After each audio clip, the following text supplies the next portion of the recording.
Nested deep within the heart of Siberut Island, a remote enclave located 100 kilometers off the coast of Sumatra, resides the Mentawai tribe, one of Indonesia's oldest and most enigmatic indigenous tribes, a culture imbued with deep spirituality, believing the forest to be the abode of ancestral spirits.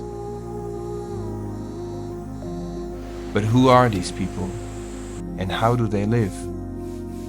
How do their ways of life differ from ours? Over the course of the next 3 days, we shall embark on a journey to find the answers.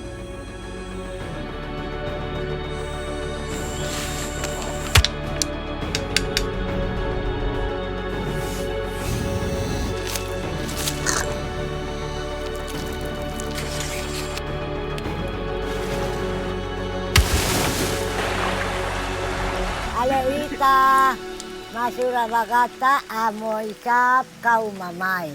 Ako itsakay ka mong tsakakay. Oniku silumang.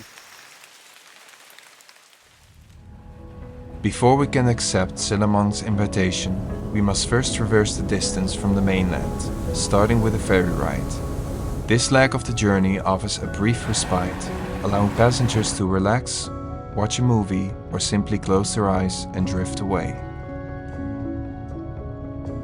Following the ferry, we embark on a bumpy 1.5-hour drive. Within the first half hour, we are compelled to a halt and erect a tarp, and we are quickly introduced to the fast-changing weather of the island. Upon arriving at the canoes, we meet the first Mentawai people, recognizable by the distinctive flowers adorning their heads, hence their nickname, the Flower People. They will guide us to our stay. Balancing on a canoe is a challenge, but one that we must quickly adapt to as we embark on a 2-hour journey.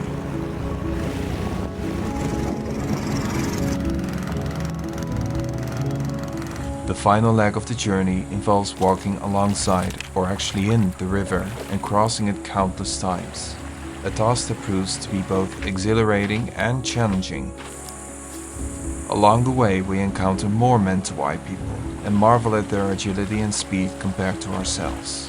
I guess walking bare feet your whole life in the jungle does that for you. Although I don't know which is harder to walk on, the slippery slide on land or the riverbed of rocks. In the morning, we are greeted by Aman Sasali, our host for the next few days, as well as the rest of the tribe. The traditional house where we are staying is called an uma. It can accommodate up to 4 families. Inside, various skulls from hunted animals adorn the walls. The Mentawai people believe that everything has a soul. Animals, objects, plants. Their belief is that they never kill an animal or use a plant without asking for their spirit's forgiveness.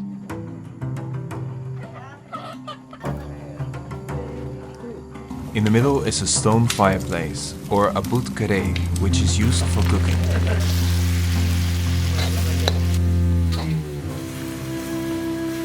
After the meal, we are invited to Aman Sasali's morning routine. Kimasegay, karazomai, pasila sagu, pasionis kagogo. Bara karazomais masegay. It is almost meditative, watching and listening how skillfully he chops down the tree. The strength and effort required might surprise you as he alternates between an axe and machete.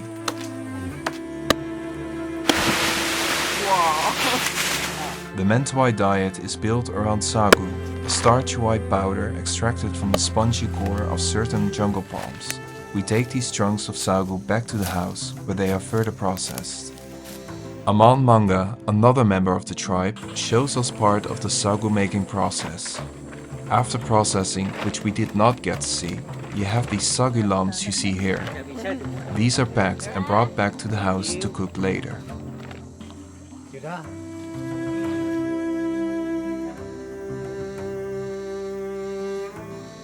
In the jungle, Aman Manga gathers dagi leaves to create poison for Aman Sasali's arrows. To soswageti aku puragi kai katoloban na ragi silogui ku puragi kai si Mentawai ane kai me kaleleu.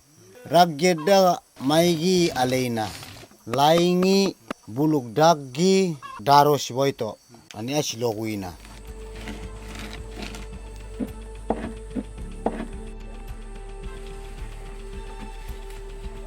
Yok pecele baras wara ra dagi lepat dagi mai kai kaleleu. Witnessing this process up close is both frightening and fascinating, as it highlights the vast differences in knowledge and practices between the Mentawai and our culture back home. Back in the house, Silumang prepares a net for fishing, a task traditionally performed by women in the tribe. Fishing in the riverbed is no easy feat, as it requires the women to turn stones to get the fish in their net. They often go near the side of the riverbed in hopes of finding more fish. The catch, whether fish or shrimp, is stored in a wooden tube carried on the women's backs.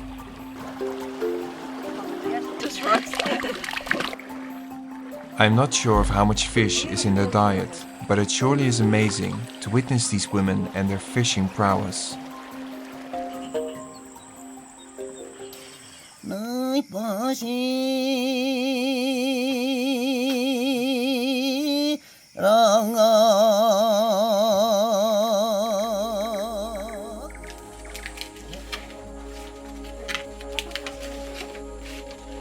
Sosoa ari kukutsago untuk si masege, untuk soibo, ulmecha.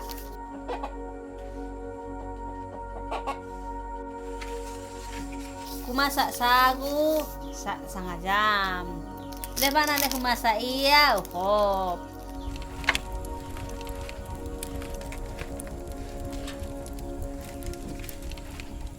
Venturing outside, we follow a man manga into the jungle in search of sagu worms, which inhabit trees and create intricate tunnels.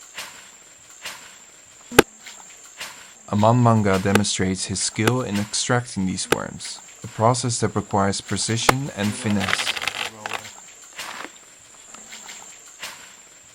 To consume the worms, one must first remove their heads, a practice that may seem unfamiliar to outsiders, but is a cherished tradition among the Mentawai people. The taste of the sagu worms, described as nutty, is a unique culinary experience.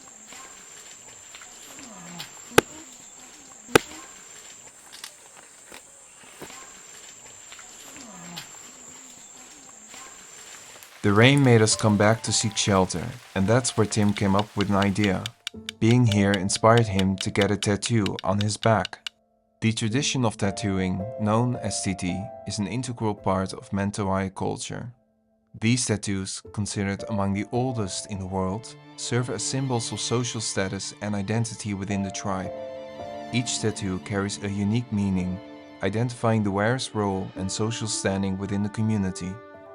For the Mentawai people, the process of receiving tattoos is a costly one, often requiring the exchange of several animals and trees for a full suit of tattoos.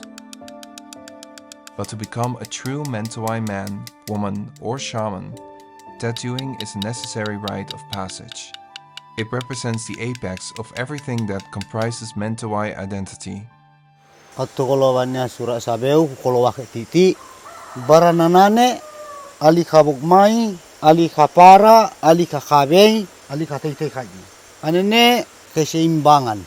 Katokolowannya eda takwaboy ka purimanuajat kasih sesena.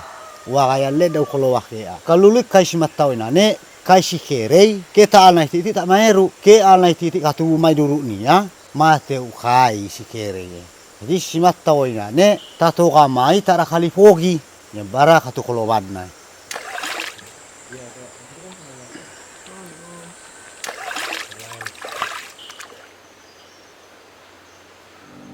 Over the past few days, we have embarked on a journey of discovery, immersing ourselves in their unique ways of life.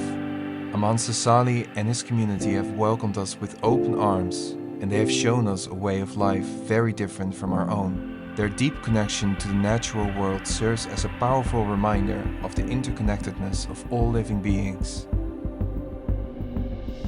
As we return home, we carry with us the lessons learned from this ancient culture, as well as a newfound appreciation for the diversity of human experience and the importance of preserving indigenous cultures.